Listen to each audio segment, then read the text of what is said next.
Welcome to another episode of the Apex Perspective podcast.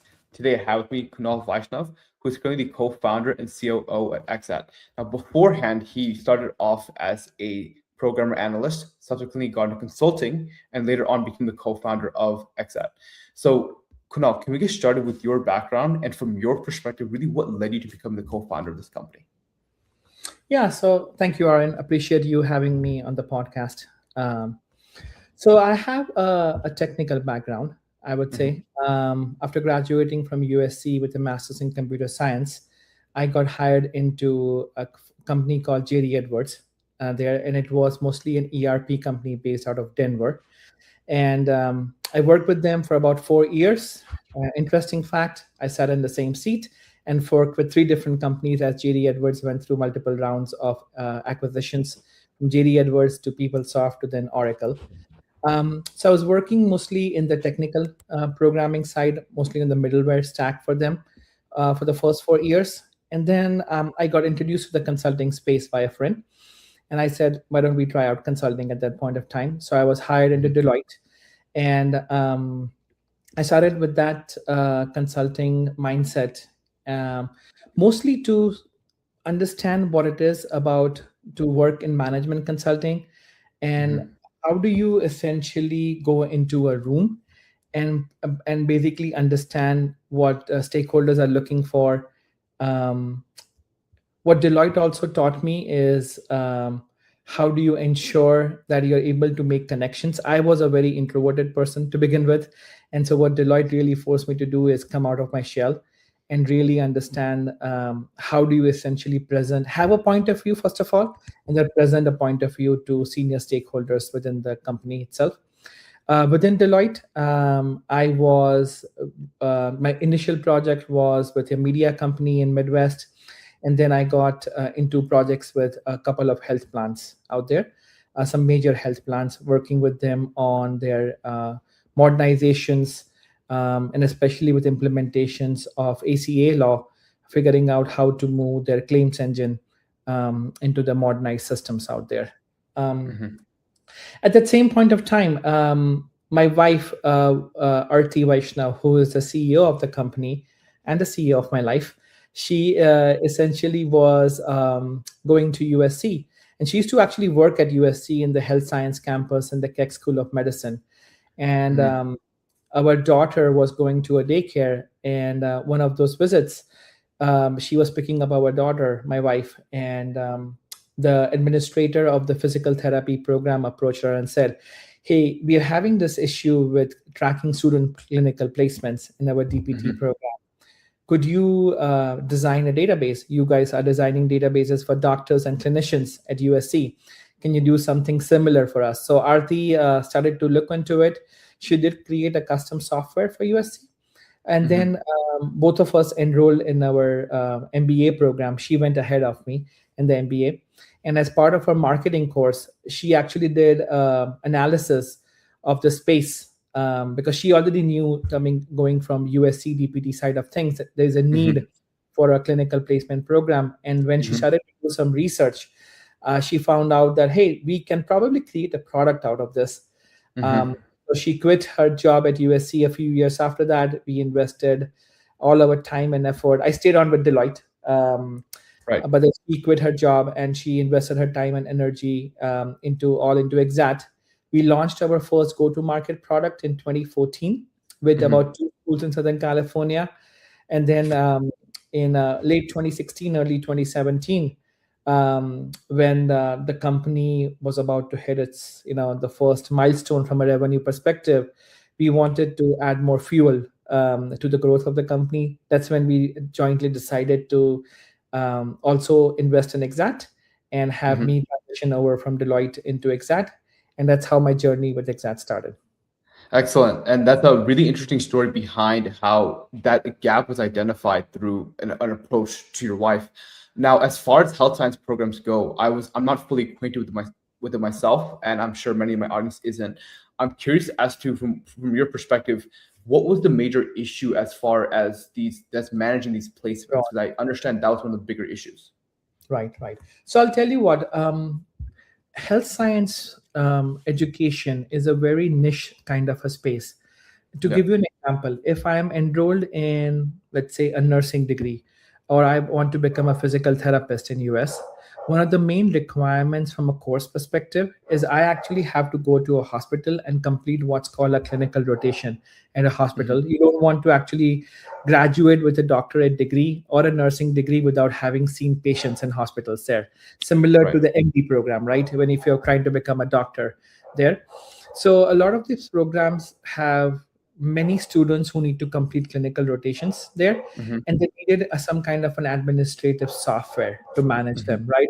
If you think Hmm. about a typical PT program, it has 40 students in a cohort, and typically they have to complete about 2 to 3 rotations at a given hospital, right? It can be multiple hospitals also. So think about this as a giant spreadsheet that they were managing with 40 students, right, in rows and multiple rotations. And it was like putting a maze together, trying to figure out what students should go to what hospital and site. So there was a need of this kind of a software, Aryan, Hmm. in order to Hmm. do this. Now, we initially started the company with the focus of saying, if you're able to, maybe have 40 programs adopt the software, it would be great there. Right. But then we went into PT, and then we branched out into occupational therapy, which is an adjacency space. Then the OT program talked to the physician assistant program, PA program, Hmm. and PA program became interested. The Hmm. nursing program became interested, and the network effect started to kick in. A lot of the universities essentially look to their peers to understand what they are doing in the space to innovate in order to grow. And that's how Exxat came on the market. Exxat came on the radar. And now we work with 70 plus disciplines, close to 70 plus disciplines across 1,600 programs across the country there. And we're trying to ensure that we are able to meet the different requirements of these programs. Very interesting. And yes, it sounds like there's a lot of variables at play in completing these requirements for these students. Now, doing it at scale, I'm assuming 40 students for one program. It's not just some one case scenario for one university. I'm sure it's different programs with larger amount of students and different variables at play. So tell me more about what the primary situation is when it comes to completing this at scale and why the software is specifically suitable for tracking all that data for a large scale operation like that. Anytime a program has to track the students' clinical placements, whether it's a small program with 20 students or a nursing program with 200 to 400 students, they are Mhm. essentially trying to solve for the same scheduling problem, right? Right. One of the big things, if I step back, one of the big conversations happening in the country right now is healthcare workforce shortage. And Hmm. the healthcare workforce shortage is being exacerbated by two things. One is obviously aging population in this country, but there are Hmm. not enough practitioners to meet the demand of healthcare right now in this country. So where does the workforce come from? It comes from students who are actually going to these programs. They Right. graduate and become future practitioners themselves. So a lot of schools are actually increasing their enrollment. A lot of new campuses are opening. A lot of new additional requirements are being put on the school systems itself. So, and from a scaling perspective, if you are a small program, if you are a big program, you still need to have the same infrastructure behind the scenes in order to place students at the sites. At the end Hmm. of the day, this is a relationship driven process where the schools have those relationships with the hospitals and sites in order to Right. send the students. But the hospitals and sites are also going through a consolidation and M&A on their side. Hmm. The Hmm. amount of availability they can offer to the school partners is quite limited too. So in this scenario, you need to have a solid foundation of systems and capabilities that you have created for your schools and students in Hmm. order to track and manage the student population when they're in the program. And I can also imagine with an infrastructure such as this could potentially open up programs to expand to different potential hospitals as well. I'm assuming. Is that true? So the hospitals essentially become the partners. This what Okay. this program allows to do is, let's say if I am a nursing program in a particular school, this allows me to Hmm. increase my enrollment. This also maybe allows me to go to multiple campuses, multiple states, and plant my flag there. Okay. There, it also allows me to expand into different disciplines. So if I am a school just Okay. offering nursing, as a dean of health sciences, as a dean of nursing, maybe as a provost, I can potentially make more investments in those graduate degree, undergraduate degree, health sciences programs, those healthcare programs, so I'm able to train the practitioner of the future. Very interesting. Now, as far as your role in the company, you lead a lot of the sales development and a lot of the marketing. This is a B2B business, and I'm really interested in hearing your perspective on really the growth side of things when it comes to leading a specifically B2B business. How do you approach, running a company that focuses on that? That's a good question. I would say there are three principles that I always think about when growing or scaling a company. One is relationships. What kind of relationships that do you put with your people who are trying to buy your software? At the end of the day, when people make buying decisions, they're buying into a relationship itself and not just a software product. They're ensuring that the person that who is talking to you about their problems, first of all, do they understand the problem? And does the solution fit the problem that you are trying to solve for? So it's a relationship based, usually a go to market approach for the most part. The second is the product should have great support around surrounding it, right? One of the things that we have always prided in on the Exxat side is having a world class customer support organization. Now with AI coming in, there's a lot of focus right now and emphasis on, can AI supplement human work? We have taken the approach, obviously we would want to seed AI into our systems and customer support processes, but we are also to invest in our folks and employees who work with the company, upskilling them, making sure that they are ready for the next evolution of the space, right? We always want to make sure that we have our eyes and ears on the ground. So as this space evolves, as the schools evolve, as the hospitals evolve, we want to ensure that we are there to support them in the next need. How do you attract the attention of your ideal individuals or organizations you want to build relationships with? How do I track? How do you attract the attention of the organizations you want to build relationships with? So I would say there are always a regular part like SEO and doing the regular marketing outreaches, but we have also put a focus on AEO nowadays. A lot of the people find us through some LLMs like ChatGPT and Claude and stuff like that. So we have to understand, how are people discovering us? People come to our website, people find us on ChatGPT. We also go to a lot of industry conferences. We also publish a lot of thoughtware material out there itself. We want to be seen as just not vendors in the space. We want to be seen as thought leaders and partners to our clients, right? Whether it be the schools, whether it be the hospitals themselves. We feel that in the next 3 to 5 years, the healthcare education ecosystem is going to evolve in such a manner that a person who understands, the entire ecosystem stands to essentially serve the best. What do I mean by that? In the clinical education and experiential education ecosystem, there are three legs of the stool: the students, the hospitals, and the schools. They all play together symbiotically in the space. So we are creating software solutions and products that allows us to cater to each of the stakeholders. Each of them is equally important and plays a very important part in ensuring that the whole ecosystem works together itself. Also, a lot of the decision makers, a lot of the stakeholders, healthcare executives are making decisions in terms of what technology to invest in over the next 3 to 5 years, especially with AI coming to the forefront. And they want to invest in decision support systems. They want to invest in systems where a lot of the data can be consolidated and they can have one unified view of the platform there. And that's the vision that we want to take forward to. Very interesting. When it comes to building those relationships with these organizations, as we know that's one of the bigger drivers of specifically Exxat, is I'm curious, did you learn a lot of your relationship building from Deloitte, or was this something that you learned a little bit later? Deloitte actually helped me quite a bit, Aryan. Okay. Yeah. I would say the one advantage, one thing I learned from Deloitte is, and I'll tell you background about myself. I was an introvert before I joined Deloitte. What Deloitte really pushed me to is being comfortable with ambiguity. First of all, coming into a room, understanding what problem the executives are talking about, being able to get my arms around the problem, and being Hmm. able to talk about it sensibly, and give them actionable ideas there. So Hmm. relationship building is a core part of what any consultant is taught, and Of course. especially early days in 2000s, early 2010s, that was a big focus area of mine. What do you think are the essential stages of building relationships that lead to a successful outcome? I think you need to meet the person where they're at. Not every person might be having the same understanding that you walk into a room with.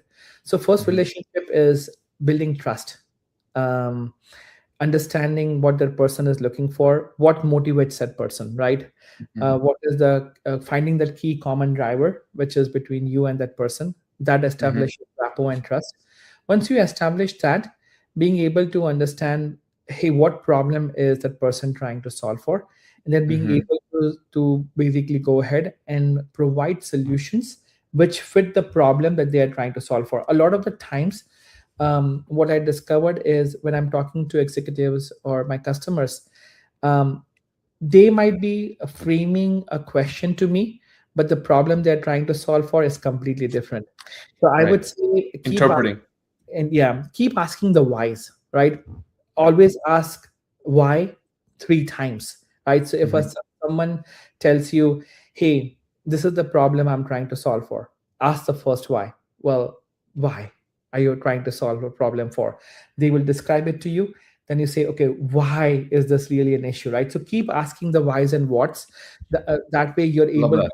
distill down what is the core problem they're trying to solve Mhm. for. Because if the core problem is not solved for, a lot of the problems manifest from the underlying core problem that might not be effectively being communicated out there. Right. And what's unique about what you're doing is you're building relationships with organizations specifically. So it's not just a one-to-one person situation. So how do you approach that when it comes to relationship building? Because there could be multiple decision makers at play in that situation. Yeah, I think that's an interesting question. When there are multiple decision makers, you always so first of all, you always have to be truthful in your conversations, right? What executives appreciate about anyone talking to you is, Hmm. don't exaggerate stuff, right? Be truthful in terms of how you want to project your brand and your company out there. Um, with multiple executives, everyone, I would say, will also have a different perspective of what their core problem they are in. So if you're talking from someone in procurement, so talking from someone in system side of things, someone in business side of things, all of them, they will have slightly different problems that they're trying to go after. Business might have a very go to market problem. The system people will have a very technical problem they're trying to solve for. Procurement will try to say, how do I execute on this contract and build a relationship with a new vendor, right? So Hmm. you have to walk into the room and walk into the conversation with understanding who you're talking to, and how do Hmm. you build relationship with that person, and at the end of the day, how do you get them to essentially come to a yes. Yes. Love it. And one last question regarding leadership itself. Actually, I've seen that the CEO of Adobe and of Coca-Cola have recently stepped down after, I believe for Adobe it was nearly 20 years. And it appears that the company wants to go towards an AI-driven route. What's interesting about your perspective, Kunal, is that you have both a technical perspective and a business perspective as well. Do you think today that leadership is driving towards a requirement of both a technical perspective and a business perspective as well? I think you'd absolutely need to have the technical hat on, Aryan, right? Mhm. As a founder, and if you are a founder or a CEO listening in, if you are trying to start a new business, you absolutely need to understand the core problem you're trying to solve for. But you also Mhm. need to have some level of understanding in terms of the technical underpinnings of your solution, right? Mhm. You also need to understand how can AI be an enabler to you in your business. A lot of the conversations we have in our leadership team in Exxat talk about how can AI accelerate our roadmap, how can AI accelerate our operational processes, and how we can see the AI in the day-to-day functionings of the team and the company itself, right? I think AI story is going to evolve, I would say, over the next 2 to 4 years. What we are Mhm. seeing in the conversation today might not be the same conversation which happens 12 months down the road. So as a executive in your company, I would just advise is keep up with the market. There's a little bit of a hype going around with AI also there. Of course. At the end of the day, if your foundation is solid, if you become the system of record in your space, then AI would not be able to disrupt you. AI can only help you move forward. Mhm. Agreed. And we could probably venture into a lot of different conversations revolving around AI, especially in the B2B space and the relationship building approach. But today we don't have the time for that. What I'll do now is go ahead and move the conversation to a little bit more about you, Kunal. Mhm. And the first question I have for you is, what is something about you or your life that you wish more people knew about? That the fact that I was an introvert to begin with, right? And Okay, yeah. I was an How do you extreme. deal with that actually? How do you deal with that? That's a very difficult thing to go through if you've been an introvert for a large part of your life. That's very difficult to break out of. So how do you do that? I think you just have to continue to challenge yourself and be okay with the being uncomfortable, right? The first 5 to 10 times when you have to stretch yourself and be in a room where there are 10, 15 people around and just hold a conversation, it's going to be uncomfortable. And it's okay to be uncomfortable. Being uncomfortable means you're growing itself. Right. If you're comfortable in a setting, that means it becomes muscle memory and you're not growing at that point of time. So Mhm. with me, I wanted to essentially always think about it in the sense of how do I make meaningful connections with the person I'm talking to, whether in an informal setting or a formal setting itself. Mhm. So that's one thing I would say, that if there are people listening in who hate going into a room and having a conversation with a brand new person, I would just tell them it's okay, right? Take the first step, have a conversation with one person, find a common point of interest between. It can be sports, it can be art, it can be music, it could be films, it can be anything, right? That is common interest. It could be the weather, right? For Mhm. everything else. But find that common space and have that first conversation. Once you reflect back on the conversation, it will give you the confidence to take the next step. I love that advice. I think that's one of the five. I think one of the five components of persuasion by Robert Cialdini. I think it's the art of liking. You find commonalities that quickly establish rapport much faster. So I really like that perspective. The second question I have for you is, what do you think is the biggest difference between you in your 20s and then you now? Oh, I'm much more of a health freak now, Aryan, than Yeah, I was in my yeah. 20s there. Okay, um, I've discovered orange theory. So okay. I go to Orange Theory. I take my fitness much more seriously. I think, Love it. with executives, you sometimes let work dictate your life.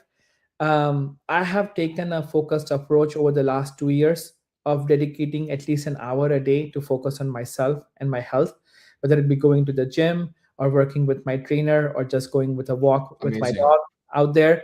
It just helps you clear your mind itself. What exercise also helps me to do is give me the thinking space of saying what else could I be doing better with myself. Certainly. And that actually ventures into the next conversation, which would be very concise perspective I want to share actually on health and fitness. And my perspective I want to share was about making it as time efficient as possible. And the main problem I want to attack here is really if there's an individual out there that doesn't have that capacity to always go to an Orange Theory or always go to a gym. The idea is you should restructure that plan to become more location independent as opposed to location dependent, because that's something you can do anytime and anywhere as opposed to one fixed location. And that kind of will allow you to have an approach that adapts to your schedule as opposed to you making Mhm. time for it.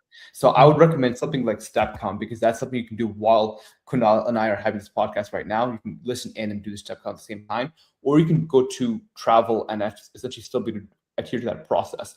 So making something that's adapted to your schedule and that's location independent is really useful. And that's actually what I primarily use myself to lose over 70 pounds and keep it off. So hopefully they gave a different perspective to what is traditionally potentially told to a lot of people, and maybe something that's more adaptable or maybe more doable for most people. So we'll conclude the fitness conversation there, and we'll go ahead and move the conversation to your plans for this year. We love traveling. So lots of plans for traveling this year, across the world.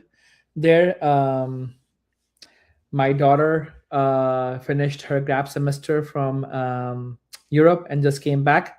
We are looking forward to her interning with our company for the next few months, uh, Excellent. with Exxat out there. And I think just expanding the team, expanding the company, just always taking time for each other, taking time for family, and just enjoying everything that life has to give you. Love it. Awesome. Well, where can people learn more about you, Kunal, and the work you're doing? Where? Where can they learn more about you? Is LinkedIn a good place, or is there a website that's better? LinkedIn is a great place to learn. Yes, absolutely. They can connect with me on LinkedIn. We can absolutely chat. Excellent. Well, it's a pleasure, Kunal. Thank you for joining me. This is Aryan Mohindra.